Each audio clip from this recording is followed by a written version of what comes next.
everybody, and welcome to another edition of Magic Mics, proudly sponsored by our Patreon supporters and CoolStuffInc.com, where you can find cool stuff in stock every day, and our co-sponsor CardHoarder.com, offering the best inventory prices and delivery of cards for Magic Online. I'm Evan Irwin, and we get started each week by saying hello to my two co-hosts, Aaron Campbell. Hey, y'all. Ruben Bressler. Hey, what's up? How you doing? Everything is lovely. It's good to be back. It is. A little sickness last week. Do apologize for that, but I'm feeling much, much better. No, you're putting it quaintly. You almost died. Like Did you? No, I didn't almost die, but I did. You were in the emergency room. This wasn't like you had a cold. It was bad. It was unpleasant, but I had a good suite of doctors who took care of me, and I've got a different regimen to do, and some things have been changed, and I feel a lot better now. So that's good. Okay, good. But I am living Terrible Idea Factory, Evan Irwin. And we also get started with our trumpet blast. You can get one if you support us at our highest level on Patreon. Notes for this week: Kickstarter should have your deliveries are out and about. Kickstarter has already been sent. Lots of people have sent us pictures of their stuff. We hope you enjoy it. That's right. Thank you so much. That obviously took forever. It always takes forever, but you were very patient, and thank you. Next week, Ruben, you want to tell us what's going on next week? Yeah, so next week, my parents are in town for a one night only, as they are on their way to vacation, and that one night is a Wednesday. And so I have humbly requested that we move next week's show to Thursday of next week, which next week's Thursday is Halloween. And so we are going to be doing a Halloween show. Instead, we will all be in costume to try to get you all to come and join us on a different night of the week. Yeah. So please do join us next Thursday, October 31st, instead of Wednesday. Yeah. Absolutely. So we're going to kick it off with our first pick and the giveaway. A $50 gift certificate to CoolStuffInc.com. Exclamation mark raffle will get you in on that. And if you're a subscriber, you get 2 entries. Note, I cut off all the stuff about picking winners and stuff at the end. So if you're listening to us on podcast or via YouTube, we are still giving that stuff away. You just don't get it. Okay. First up.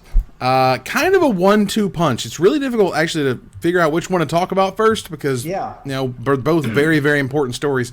The point is, a couple days ago, the bomb was dropped that in Standard, Field of the Dead is banned as effective of October 21st on Magic Online, the 24th on Magic Arena, and Tabletop on the 25th, of course, which is Friday.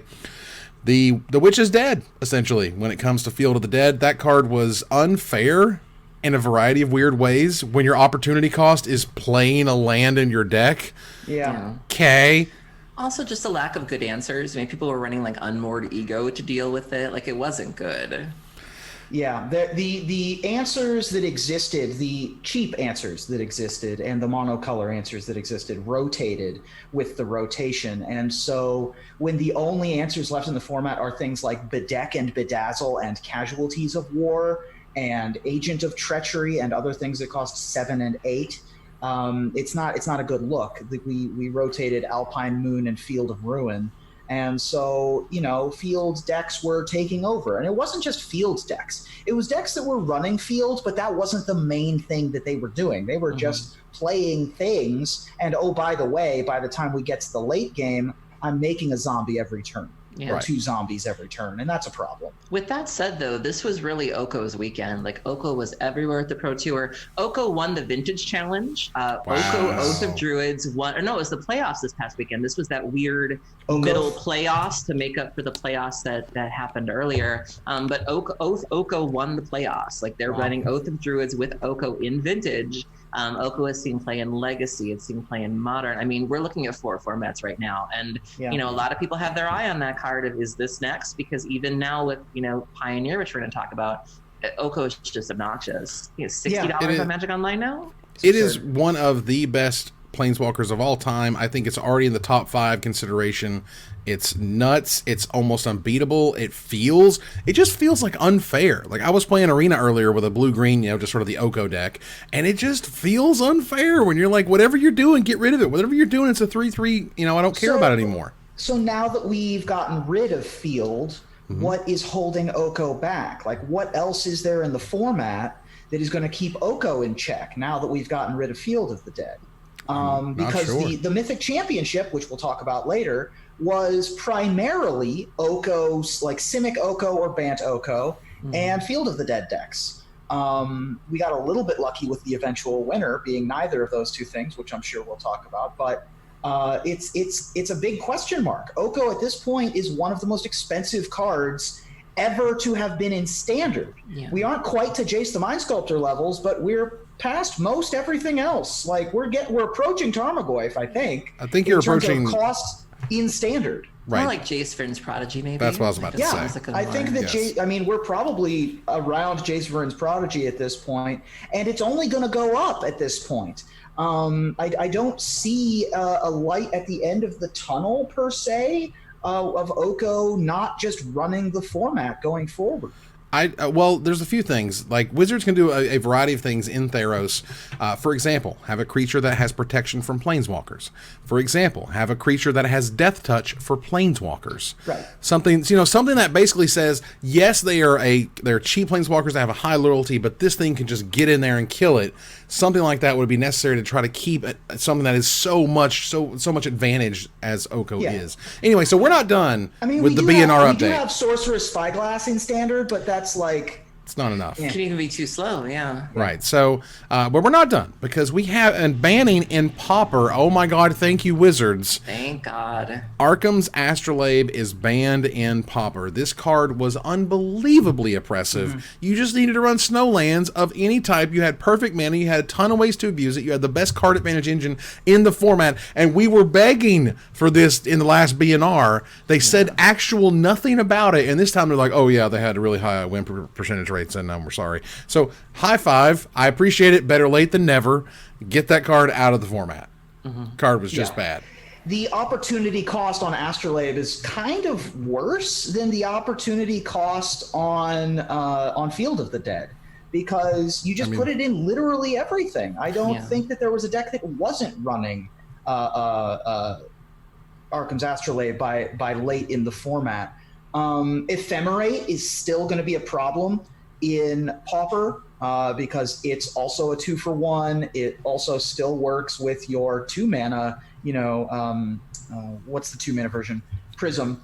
And it's still going to be an issue, but at least Arkham's Astrolabe, which replaced itself and all of the good answers to it cost more mana, so you were still losing mana even if you had good answers to it,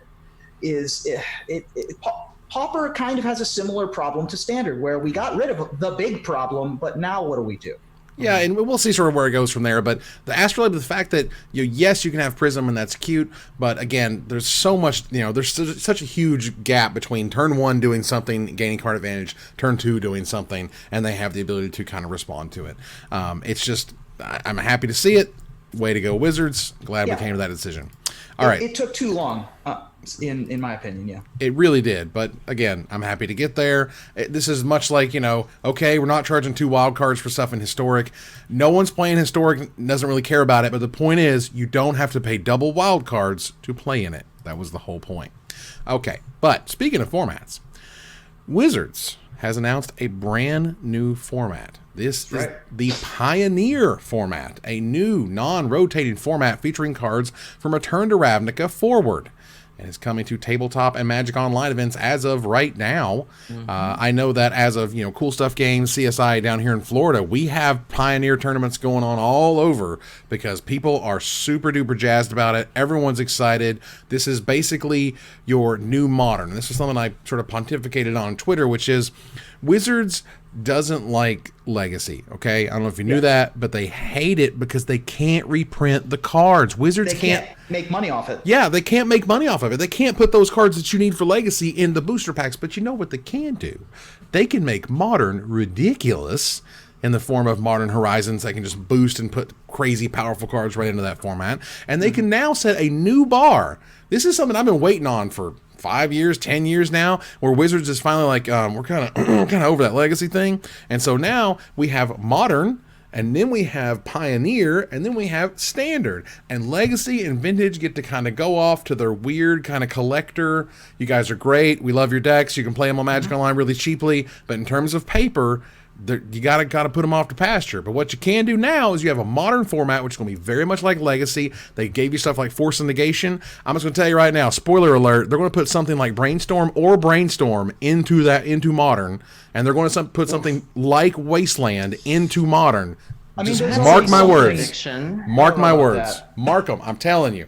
They want that to be Legacy light. They want it to be Legacy-esque, and this is how they do it. It's going to be pretty embarrassing if Ponder and Preordain are on the banned list and then they print Brainstorm in a Fetchland format. Yeah. But yeah, Pioneer looks exciting. I think that this is a kind of thing that they can do every 10 years, is come up with a new format and sort of stagger, Modern, then however many years later, Pioneer, then however many years after that, post-Modern and post-Pioneer, and then keep going for ad nauseum forever. I think that makes sense. I like it that this is a format without fetch lands. I think that fetch lands are a drain and they're a strain on any metagame in which they're in. It not only takes up time for extra shuffling during rounds, but they also make mana bases homogenous. Right. And so now that what you have is a checked land, shock land mana base, you can also use fast lands. You can reasonably go back and use some of the other crappy duels compared to the fetch lands and shock lands, at least, to find what the best mix will be for your deck, and not just automatically default to fetches and duels and fetches and shocks. I think that that's very exciting. I'm excited to see what the various brewers out there come up with. I've already seen some good stuff from Andrea Mangucci, from the Arena Decklists podcast, from a whole bunch of folks. I think Emma was tweeting a bunch of things as well, Emma Handy. Let's point out the uniqueness of this format announcement, that the 5 fetch lands that were printed in cons, these are the allied colored fetch lands, Wooded Foothills and Flooded Strand, those are banned. And that's it. To start the format. No other format bannings. Like, Aaron, you have to be just like chomping at the bit to do stupid things right now in this new format that has no holds barred. I mean, for me, I'm more interested in the nostalgia of it, where it's like, these were a lot of the sets that are included in Pioneer were sets that I really enjoyed the standard format. I played Esper Dragons, I played Constellation, I played Sidisi Whip, I played Abzan Reanimator, and also there were decks that I missed my chance to play. I never got to play Cryptolith Rites. I never got to play Rally the Ancestors, or there were decks that I missed out on that maybe are going to be good again. And so I'm really anxious to see what people come up with. I've been having a blast just, before we recorded tonight, I was just going through Goldfish and just seeing what people were coming up with. And it's important to note that Wizards is throwing their full support behind this. We are getting Pioneer GPs. Yep. There are Pioneer leagues on Magic Online right now. This is not a Brawl thing where it's like they're putting it out there and maybe you're going to get some stuff. No, this is something that has competitive appeal right now. And that says a lot that they are putting the muscle behind it that they are. And this is that was definitely for me the tipping point. The tipping point of, are we taking this seriously? Are you really going to do this? Grand Prix beginning with January 30th in Brussels are going to be Pioneer. January 31st in Nagoya. We're going to have another one in February 6th in Phoenix. And for the love of God, as was mentioned on Twitter, I believe it is in Channel Fireball events and Wizards of the Coast's best interest, and also the interest of stores around the world, to have coverage of at least one of the first few Pioneer events. That would be the cherry on a Sunday. Like, if you want to make something, if you want to give something the validity, there needs to be that. Yeah. If you want it to have exactly what you said, the hype. If you want to follow up the hype, you got to put it on in people's brains and in people's eyeballs. Right. I'm really excited by the short ban list. Because Modern was announced with an extensive ban list, and it's only gotten more extensive over time. They've experimented a little bit with taking stuff off, but 5 fetch lands and that's it. You get to play with your treasure cruises. Aaron Forsythe did say that they are open to fixing that, depending on how the first few weeks go. Sure. But it's the fact that there's just no holds barred. It's an open format. Do what you want to do. Break it. That's what Wizards is saying. Break it. Just go. I like that. So a bunch of the cards that were or are on the banned list aren't nearly as busted in a format without fetch lands. Deathrite Shaman, for example, I don't anticipate seeing much play because it's not a mana dork. It just isn't that good. So I'm really excited to. And again, same thing with Treasure Cruise. is that thing ate up fetch lands and turned them into cards. And this new format is way different. Yeah. So I'm very excited to see what people do, and especially early in a format when you really have no idea what's going on. Just a very exciting development.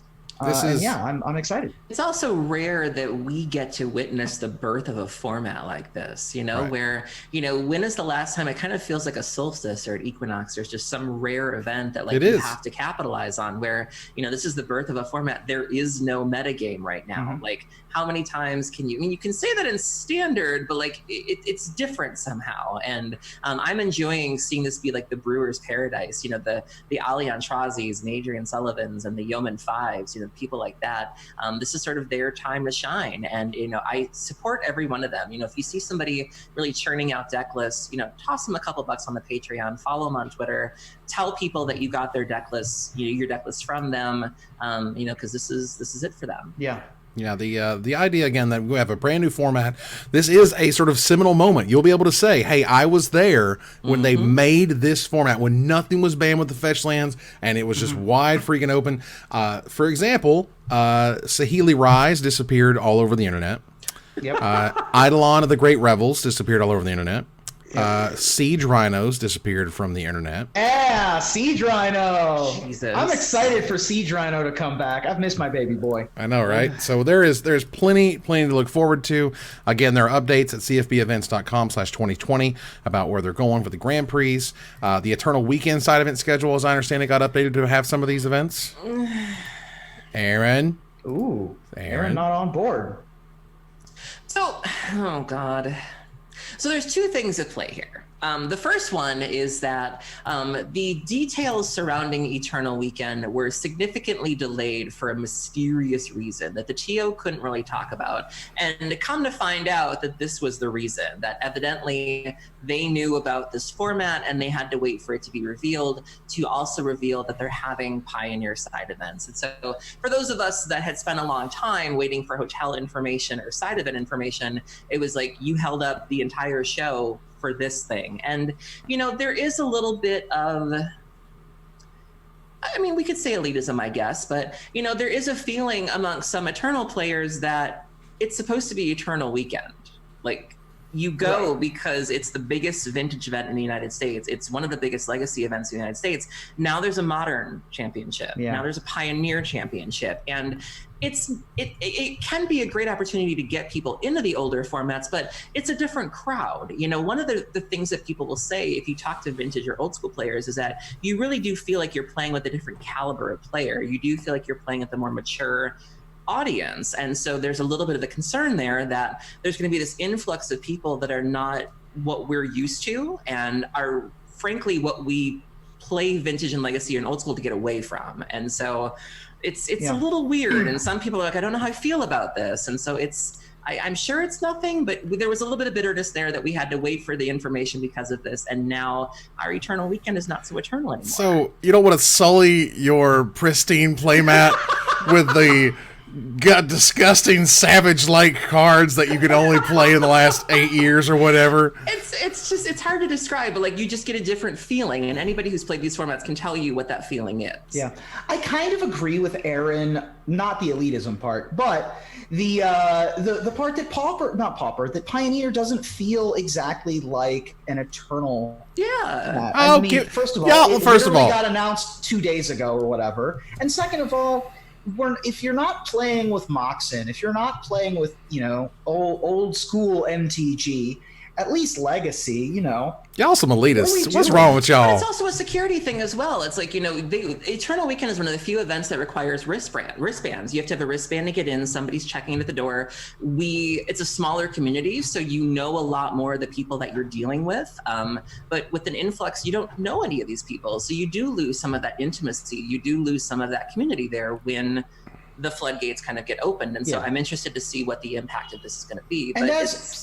And as Evan said, in the second or third sentence after we came upon the Pioneer topic, it proves that it's antithetical to Legacy.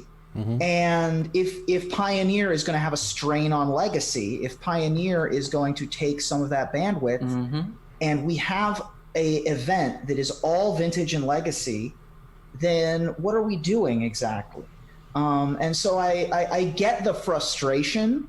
I think that it's too early to tell, too early to see if there's actually going to be a strain on the format, because I think that Legacy is becoming more like Vintage, where it has its dedicated community as opposed to a more open kind of format. I just think that we're riding a line of, there's Pretty Woman and she walks in the store and she ain't dressed the right way, and you're like, you don't belong here. This is not your store. This is not your format. This is our format, and your deck is ugly. Eternal Weekend, though. It's Eternal Weekend. This format just got born. Like, put it in an open, put it at a Commander Fest, put it at a GP. But like, we're already competing for, like, we don't get many chances to play Vintage and Legacy, and so now we're having to. That's not taking anything away. You think it's taking it away?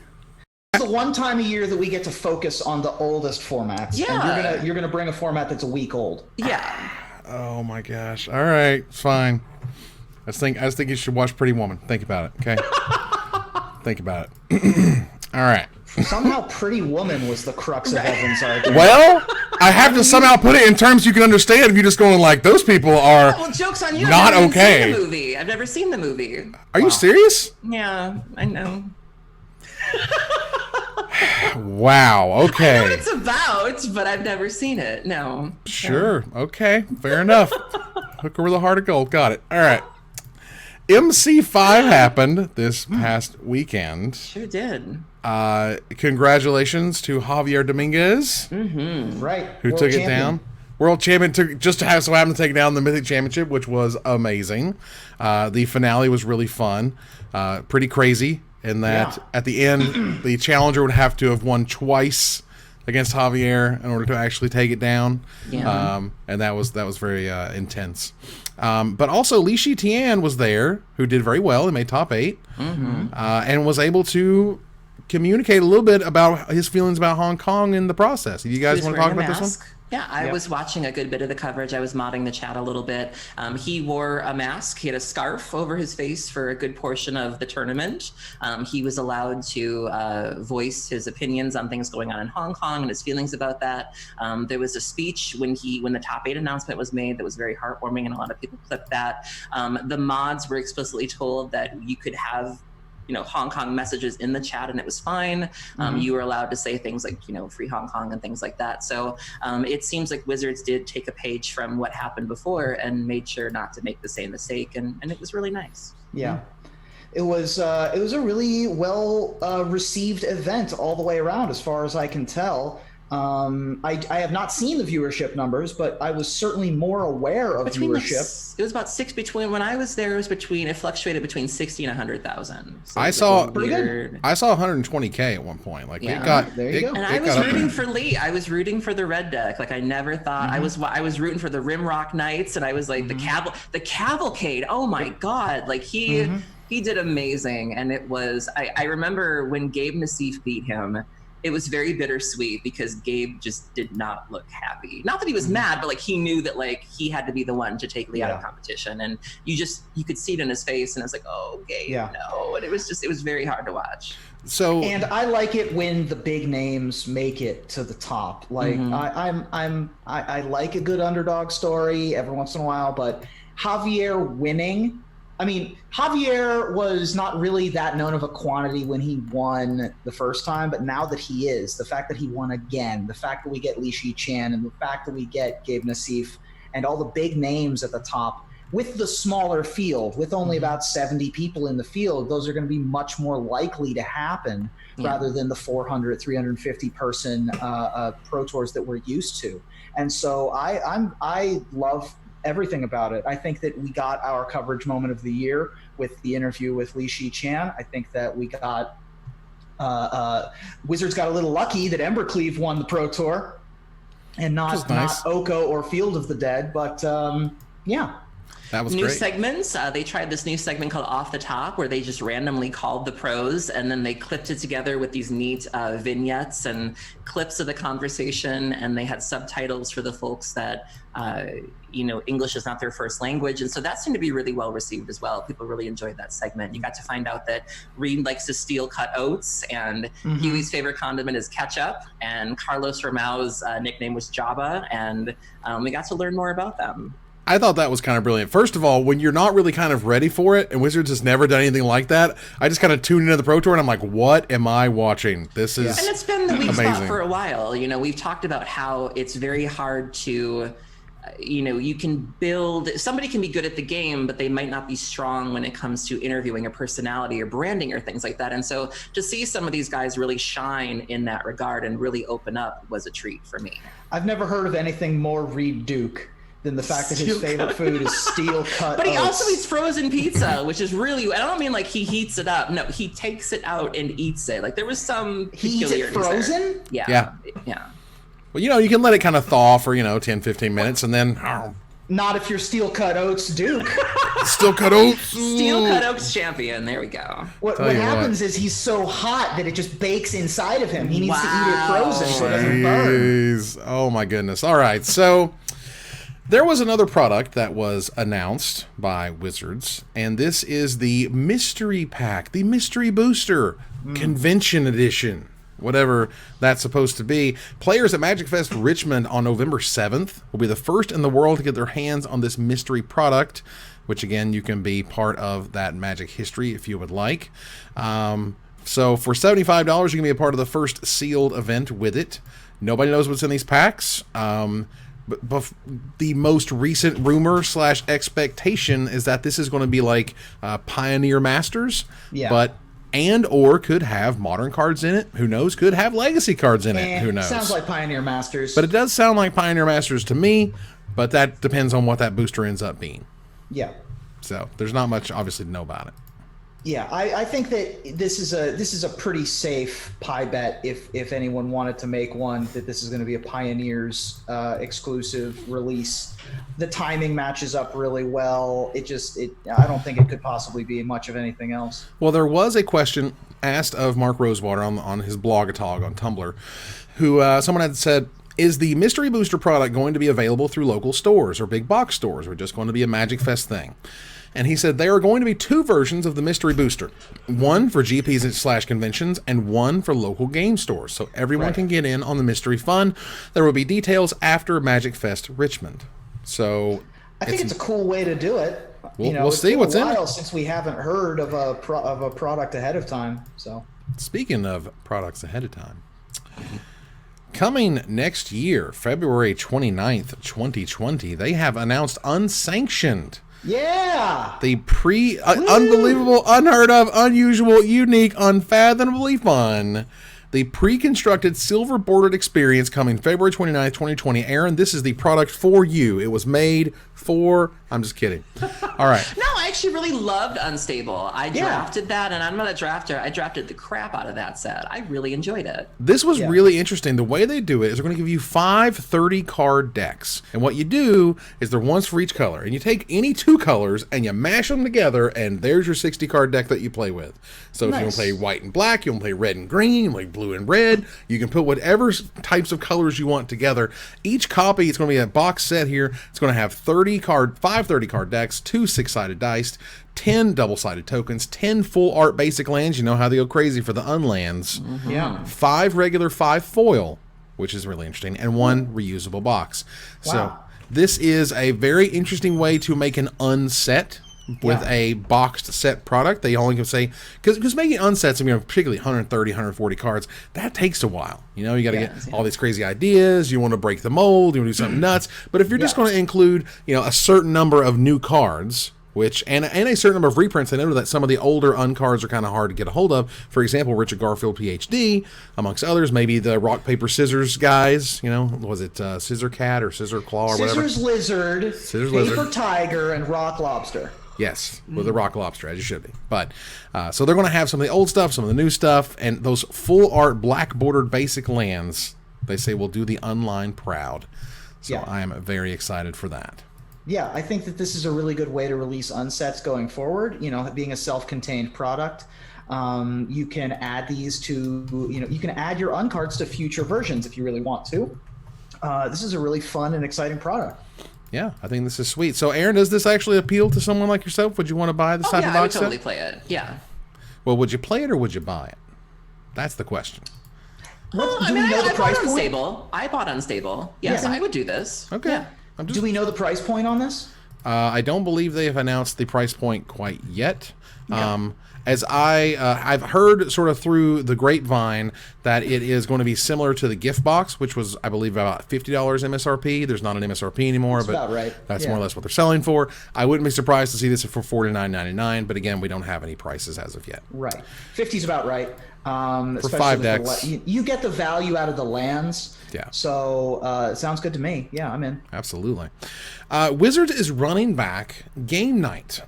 So Game Night last year was a collection of 5 60-card decks that you could essentially take to a party or a group or whatever with your friends. You can open this thing up. Everybody's got a deck. It's all fully ready to go and just play some Magic. It doesn't have sort of kind of a gimmick like the unstuff and the selecting 2 colors and matching them together. It's just here are 5 decks, 5 monocolor decks.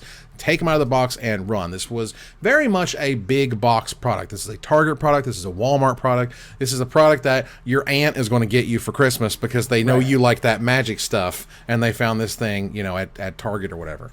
But we've got some cool Commander big beasties that were in the set and spoiled alongside. We do have some giant monsters. I'll go ahead and bring them on the screen here now. Let's see, take a look at this. I love the calculating witch. That's a really cool effect. Yeah. Yeah, the Calculating Witch. Let's go ahead and just cover at least one of these. Calculating Witch is 2 black, 4 generic mana for a mythic 5/5 zombie wizard with menace. And whenever a creature attacks one of your opponents, that player loses 1 life. Kind of reminds me of the curses. You know, there was that cycle of the curses in Battle Bond, I think it was, where like if anybody attacks somebody else, you get something out of it where you don't even really have to do the dirty work. Someone can do it for you, which I think is great. I like to try to put this in my Zancha deck if possible. It's a very political kind of group slug deck. Yeah, I mean, Phoenix Duo is what? Furnace of Wrath on a stick? On a 5/5 first striker. Which is fine. Which seems pretty decent. They have the full deck lists here, and there's some dinosaurs in the white deck and whatnot, and there's some really cool stuff in the blue deck. Dungeon Geist and Agent of Treachery are in there. Some of them have some sweet lands, some do not, but most of them do have sort of a deck that is pre-constructed, ready to go whenever you want to play with it. Yeah, seems really cool. Yeah. So we'll see if that one... clearly, the last one was successful enough that they wanted to run it back. Run it back, exactly. There you go. All right, so starting tomorrow, and we know Aaron's revving up for this one, the Magic Arena Brawl event. Yep. Now, I think I might stream my monthly Patreon stream, the Brawl event, because I love me some Brawl. Yeah, I think that's a good idea for me as well. They're going to launch Brawl from October 21st to 24th rather to November 1st, and it's going to be entry fee of 1,000 gold or 200 gems. You're able to unlock card styles, which are sweet, but ultimately you're able to play Brawl against people in the client, and we've been waiting for this. So not only, no more pre-cons. It's build whatever you want. Aaron, you build whatever you want. And you get to play with it and have fun. And you're muted, by the way. That's right. All right. I know. I was. She's just quiet. She's just quiet.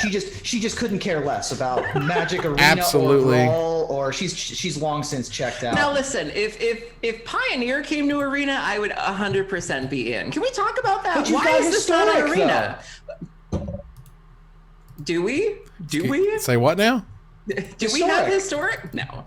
No, look, Historic is kind of like, now that Pioneer exists and Wizards has put so much behind it, it's kind of a joke, I'll be honest. Historic is kind of an afterthought. No one really cares. No one's posting Historic deck lists. No one's writing articles about Historic. It's not really a thing. My whole thing about Historic was I fought to not double charge me for cards. After that, I don't care what you do with your weird format on Arena, just don't double charge me for cards. That's all I care about. So if Wizards is to help make Pioneer a thing on Arena, which I think they absolutely can do, and this is something I also tweeted about, which was they do a cube draft that has all the big Pioneer cards in it, and once all the big Pioneer cards are on Magic Arena, you can craft them, and then you have the cards you need, and they can, of course, add cards, through waves later, not a big deal, and you can get excited about the Pioneer cards they are adding back to it every month or 2 months or whatever. Send me your Brawl deck lists, everybody. It sounds like a fun thing to do on Arena, and how I'd like to spend my time, honestly, doing Arena. I mostly at this point with Arena, I'm logging on to get my daily quest, and playing like 4 or 5 games, and then being like, oh, I did my thing, and I got my gold and my wild card or whatever, and then being done for the day. But Brawl might get me to stick around a little bit longer. I think so, and the idea that getting Pioneer onto Magic Arena is not that crazy, considering they already have Kaladesh forward.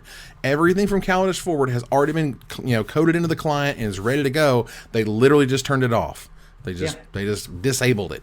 So if they can add a few of the biggest cards from the previous sets behind it, it's not that much. Isn't it also a matter of getting all the interactions right too, where it's like they would have to program a lot, right? So I think it's more than just they'd have to get Kaladesh, how it's going to interact with all the Return to Ravnica cards and how it's going to interact with the 2014 cards, and so I think it's more than just there. I wouldn't think of it that way, because there's a rules engine, that basically says this card is going to target a thing, and is the target legal, and yada yada. There's a whole variety of ways that calculates that, but rather they do have to go for each game piece, each card, and say what it does exactly. And if there's a new mechanic for those cards, they have to go in there and code that mechanic. So it's not just 1, 2, 3. I understand it, but in terms of what's on a roadmap, I think if they can get Pioneer and Arena, I think you're going to see some real strides, not only in Arena being able to play older formats, but also be able to showcase Arena in these older formats that have much larger card pools. Getting something like that on a stream would be huge. Yeah, if Pioneer has legs, it would be enough to get me on Arena. Absolutely. But I said that about Historic too. Like that's what it would take to get people like me in there. There you go. All right, so there was a Bake Off. There was Eldraine Bake Off that gave out big prizes. The number one prize was the deluxe edition of Throne of Eldraine. I want to bring up here the thread from Wizards_Magic on Twitter with over 800 entries. That's a lot, not going to lie. There is some Garrick Face up here as some honorable mentions. There's the Great Hinge Cake is absolutely terrific. The Cauldron of Eternity Cake. Oh my God. Like, yeah. And I'm sort of going through here, the Gilded Goose Pie and the Twisty Banana Food stuff, which is really cool. And the gingerbread, not the gingerbread cabin can't have a house. Just, why not? You can't do it. I know. Copyrights. All right, so the top 3 here, we have an unbelievably awesome Linden Gingerbread Queen from Nicole Van Meter, CVM's wife herself. Hey. Love her. You did a great job. They're just goals. They are terrific. And did an amazing gingerbread layer cake with a swish meringue, buttercream stuff. Like, it's awesome. I think even the artist got wind of this. The artist who painted Linden, I think Ryan Pancoast. And he had seen this and was like, this is amazing, and shared it, and it was glorious. That's amazing. And someone did the carriage cake. But first place comes from Kenrith's Kitchen. It's venison pie. Wow. It's a big old meat pie. That's a big old thing right there. So I'm already the bad guy tonight. Let's just lean in. Am I the only one that thought the first prize was a little simple? I would argue that if we're looking for creativity, I would say it wasn't the most creative. Like, I mean, it's fine, but like when you look at the gingerbread queen, and you look at the henge that had a door, and you look at Lily Heron who did that book, like, oh my God, you just look at just some of the other things that were done here, and it was just like, okay. So the first place didn't meet your expectations? It really didn't, no. So yeah, I got that from the chat. Not that good. I'm not gonna run that. That said, congratulations, obviously, to those who won.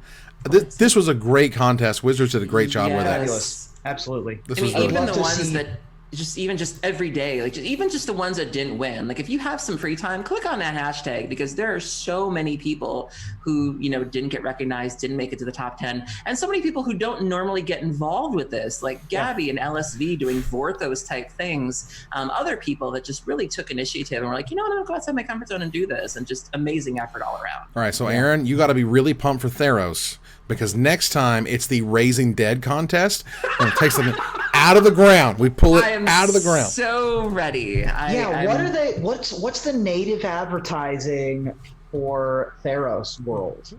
It's going to be. What's the baking contest equivalent? Oh my god, that's a good question. I don't think it's Halloween costumes. It's not like zombie makeup or anything. Masks, because the gold mask. I think that's what it's going to be. Good. Mask will be good. That's what it should be. Mask would be very good. I think we chain Ruben to the rocks. I think that's how that one. Hey man, I what am I supposed to do? I can't help it. Don't chain shame. Wow. Oh my goodness. I want to touch on something really quickly here. Will Pulliam mentioned that he was playing at the SCG event, as I understand it, or was this a GP event? SCG event. This was SCG, yeah. And if he got to the top 4, he'd make it to the Players Tour. He'd get an invite there. And he lost to Xiao Tian, who then said, even though he had won, he just won that match. Yep. He already qualified for the upcoming PT and top 8 split prizes, so he conceded to him to give him a chance to qualify. He gained absolutely nothing from this. It was by far the nicest thing anyone had done for him, he says. And thank you, Xiao. So that was what a nice thing to do. And what a nice person. Speaking of nice people, Queen Marchesa EDH, thank you so much. And yes, I will absolutely be at Command Fest in Chicago, and I would love to have you in my pod. So please come play Commander with me. Thank you, Queen Marchesa. Thank you so much. Long may you reign. Thank you. But I had to call this out. This was too much of a goodwill, feel good type story. Goodwill involving a guy named Will. I mean, I've done something like this before, where I've conceded the last round of a GP so that someone got pro points, so that I didn't have, because I wouldn't use them to help boost them to silver or whatever. So I like hearing about it. I like seeing it, and I like that it's continued to be a thing in the Magic community. Absolutely. So that was really sweet. All right, let's move on here to a few Desperate Ravings. There was some third quarter results from Hasbro. I didn't get to pay as much attention to these results as I did the second quarter. Essentially, from what I take from it, it wasn't the greatest quarter that Hasbro's ever had. Things might have shrunk a little bit. Things might have cost a little bit more than expected. They're still investing in Magic Arena. They're still saying that the paper game and the digital game are growing. They're not like saying that paper's, falling behind, or digital's falling behind, or digital's way ahead. They said that both of them seem to be growing at a good solid pace. And we'll see. Sorry. I was just saying, they were saying revenue growth was driven by Magic Arena and Transformers Bumblebee film revenues. Like, did it really do that well? Yeah. It did okay. Like it didn't crash and burn or nothing. I think a good solid profit, I can imagine. Yeah.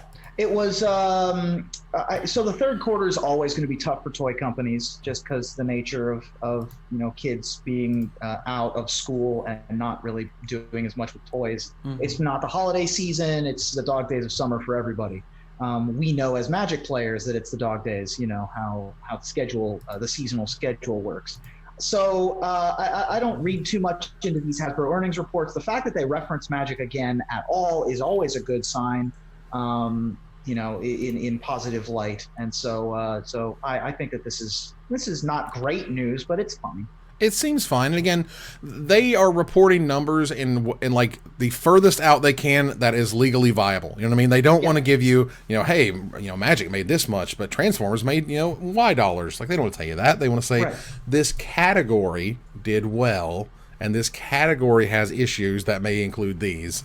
But overall, again, they wouldn't be mentioning Wizards of the Coast over and over, Wizards of the Coast Digital Gaming, Arena, if they didn't see success there. So that's nice. A gentleman named Lawrence Harmon, at Lawrence Harmon, he had posted a tweet that I felt I wanted to address.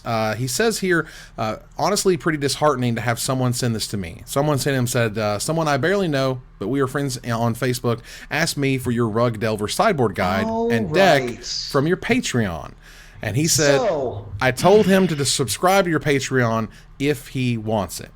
And I had to actually go kind of search for who Lawrence Harmon was and what was attached with. The point is, the idea that you're kind of sort of trying to circumvent people's content and get around the Patreon stuff it's not cool. It's not cool. And we've seen stuff like this in Magic a lot with, not wanting to read SCG premium articles, for example, putting paste bin versions out there or other premium content from any website, a newspaper, a magazine, whatever, and what have you. We really haven't talked much about the Patreon sideboard guide discussion on this program. It's a very popular thing amongst Magic podcasts that buy, sell, and trade in content, in Magic content as opposed to Magic news. Well, I'm interested in your thoughts. Actually, what do you think about any of this? So I think one thing that really doesn't get discussed when it comes to having a Patreon is that there is an element of trust there. Yeah. So specifically with us, so one of the big draws for our Patreon is that we do a Not Safe for Work pre-show, where you get to sort of see everything hang out. We all get really, really candid. We all say things that we would normally never say in front of a camera or at events, but we feel comfortable enough to let people in. And there's no lock on that. If somebody really wanted to go the extra mile, you could very well share that video, or you could very well share a clip of something if you wanted to. And we've been very fortunate that our viewers have never done that. And so we are trusting, just as we're letting you in, we're also trusting you to keep that in our Patreon. And so, it does feel like a bit of a violation when you're letting people into your work, you're trusting people to not give your work away, and they might be doing that, or you're, having people devalue what you do that you feel has value. And so there's a bit of a betrayal there. There's a bit of violation there, and it hurts. It stings a little bit. But by the same token, who among us didn't have LimeWire 10 years ago, right? Who among us But it's different when you're sticking it to a multi-million-dollar record company versus a Magic player who's making, when you're downloading Game of Thrones illegally, it's different. Yeah, you're kind of being, you could argue that you're being overcharged for it, or that they're not giving you access to it when... and I also want to, this is actually a very big moment in Magic content. I want everyone to pay attention here that SCG's Premium was essentially the only game in town in terms of I'm paying for exclusive content. And these days, people are starting to pay for exclusive content in very different ways and through very different avenues, often sometimes directly to creators. And there's a whole variety of content that people are to pay for, and I think that's fantastic. And again, I think you're entering sort of another phase of it. Now, yes, you can go SCG, CFB, CSI, all have content ready for you, ready to go. But if you like a certain content creator, or if you're sort of looking for, for example, like Rug Delver in Legacy, not everyone is writing about that every single week, has sideboard guides, even cares about Legacy from week to week, or pays to have people write about Legacy on their website. Doesn't always happen, but if this person is producing what you want, you can support them that way. You can support them very directly, and it kind of plays in both to sort of the gig economy that we kind of live in, and the way that sort of getting content and taking content in on the internet is changing. Yeah, it's really interesting. That said, the Thirst for Cast was the Patreon in question. Lawrence Harmon was the guy, and good luck, obviously, in your future Patreon endeavors. Something interesting that I wanted to note here. Ultimate Guard is kind of, the BMW of supplies. At least that's sort of definitely how they market themselves. They want sort of the Lexus of supplies. They want to be on the upper end, the upper echelon. And they do make terrific products, don't get me wrong. Of course. But one of the things they actually noted, and this is one of the first times I've ever been able to sort of feel this before, which is they're making this new product that looks totally awesome, and I can't get it. Yeah. Because I'm going to go ahead and put a link in the chat. How's it feel, American? Oh, yeah, I remember this. The Smart Hive 400 plus Planeswalker in a partnership for Wizards. And they just kind of sort of mentioned right at the bottom of the video, at the bottom, it's only for Europe and Africa or something? For Europe, the Europe, Middle East, and Africa. That's what it is. And we're just like, well, okay. Hey, finally something for the South African Magic community that Americans don't get to have. Really interesting product. If you have any friends who are in Moldova or whatever that can pick up a copy for you, this is a really neat thing. Absolutely. So this is one of those things where, again, and they've actually talked about another product, I think another version of their backpack that they're, again, bringing only to those areas of the world, because best I can figure, Ultra Pro has all the rights in North America, but if there's an opportunity overseas and Ultimate Guard is able to make it, well, high five, there they go. which is really sweet. If you're going to have $1,000 Magic cards, if you're going to have, tens of thousands of dollars in your EDH deck, or even hundreds of dollars in your Pioneer deck, you should protect them. It's an investment. It's your nice suit. You're going to take your nice suit to the good dry cleaners. You should make sure that you have your good cards in a nice box. Mm-hmm. Absolutely. All right. Moving on here to splash damage. Here was an interesting tweet. A couple days ago, October 16th to be exact, Twitch said that they recently made changes to help us better detect and remove artificial views from view counts, such as from third-party sites, also known as the embedding action that was rumored to happen to increase the viewership of the Mythic Championships or the arena-style programs that Wizards was producing. They note that lurkers, don't worry, they'll see you, but they will still include viewers who are watching but may not be chatting. Sure. Now, if they actually do this, I think is a question mark, because this is where you get into a really gray area about sponsors, about being able to talk to, again, the Hasbro shareholders of the world and be like, hey, we got the best ratings ever for this Magic event. That's important to be able to say when you're talking to CNBC. Well, I mean, just today, Mark Zuckerberg and company, literally company, were on the Hill talking about a wide variety of things, not the least of which was their fake engagement as well. I know there were a lot of new media companies that sort of abandoned streaming platforms like Twitch in favor of Facebook Live, who were artificially inflating their numbers, and now they find themselves woefully behind in terms of actual eyeballs, because they were in essence lied to. So I take Twitch at their word on this one, because the alternative is congressional action, to put it bluntly. This is the law finally catching up with the internet in at least one way. Right. And I think that Twitch always seems to be open about this kind of stuff. And I think that them even bringing it, like, they didn't have to bring it up. Them even bringing it up unprompted signals to me that it's something that they're actually wanting to work on. I mean, I certainly hope so. I mean, no one wants sort of the fake views. You want to know sort of what actual reach you actually have, which is a thing. I was glad that they mentioned the lurkers, because that was the only real backlash I saw to this. Like, I remember when I first started streaming, I used to, if there was a lull, I would go through the chatters and I would just be like, hi, so-and-so. And I found out that's actually really bad form to do, because some people just want to lurk. And so I don't do that anymore, but there was some concerns about, there are some people that just want to watch and they have no desire to, really say anything. Is this going to, if you have lurkers, that could affect your views. And so I'm glad that they mentioned that, at least, because the things that I saw were like, what about the lurkers? And they're here too. All right. They're probably here right now. Hey, lurkers. Hey, y'all. What's up, lurkers? We see you. We appreciate y'all. I'm a lurker. Yeah. We appreciate y'all. Are you a lurker of the lock, though? Are you? I can't answer that question because I don't respond in chat. Nice. Stay in the water. Wow. All right. I did play a lot of StarCraft too, though. Oh, the Jesus. lurker reference. All right. Okay. Good. Nice. Well, speaking of StarCraft and Blizzard has done nothing but kind of step in it for the last 12 months. And we're not just talking about the Hong Kong thing that just happened. We're talking about from a year ago when the "Don't you guys have phones" was iterated throughout the internet, when you were expecting Diablo 4 and you got this crappy mobile game that nobody was looking for.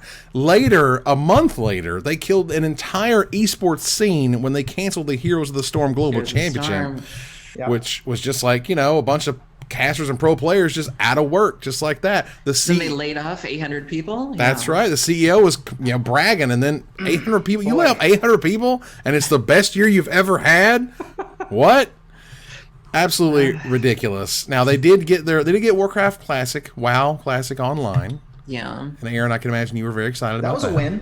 I mean, it started our own Discord channel. Yeah, I mean, it was a huge, I didn't spend as much time with it, but that's just because I got busy with life. It wasn't because anything was really wrong with it. I just didn't have as much time to invest in it. But we're already on a break from raiding until the next patch in retail WoW. And so there's been a bit of a slog there. But yeah, it's been a really weird year. Well, Riot has decided that instead of just making League of Legends and kind of dipping their toes in the auto chess thing with teamfight tactics, they're just going to make all the games of all the types and just say, thanks, Blizzard, but we got it from here. We got you. Yeah.